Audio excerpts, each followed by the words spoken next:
Friends, మీరు ఎలా ఉన్నారు? మేము బాగున్నాం, మీరు కూడా బాగుండాలి. చామగడ్డ పులుసు తయారు చేసే విధానం చూపిస్తాయి. ఉల్లిగడ్డలు, పచ్చిమిర్చి, కరివేపాకు, చింతపండు, చామగడ్డ ఉడకబెట్టి కడిగేసిన ముక్కలు,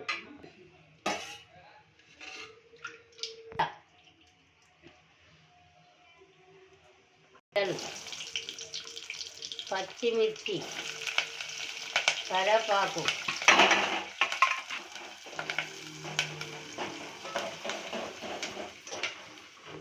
ఇవి మంచిగా గోలినాక అల్లం వెల్లిగడ్డ పేస్ట్ వేయాలి 1 స్పూను. పసుపు వేయాలి 1 స్పూను.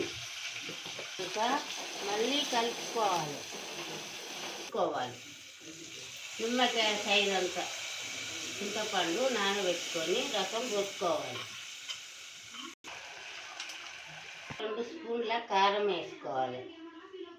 1 స్పూను సాల్ట్, 2.5 సాల్ట్, కొబ్బరి 1 స్పూన్, మెంతి పిండి, జీలకర్ర కలిపిన పిండి చిటికెడంతా, ఇప్పుడు 1 స్పూను.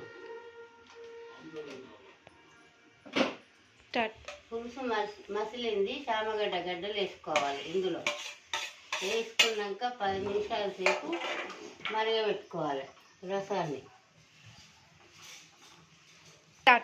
గుమ్మగుమ్మలాడే చామగడ్డ పులుసు రెడీ. బాయ్ ఫ్రెండ్స్, లైక్ చేయండి, షేర్ చేయండి, సబ్స్క్రైబ్ చేయండి.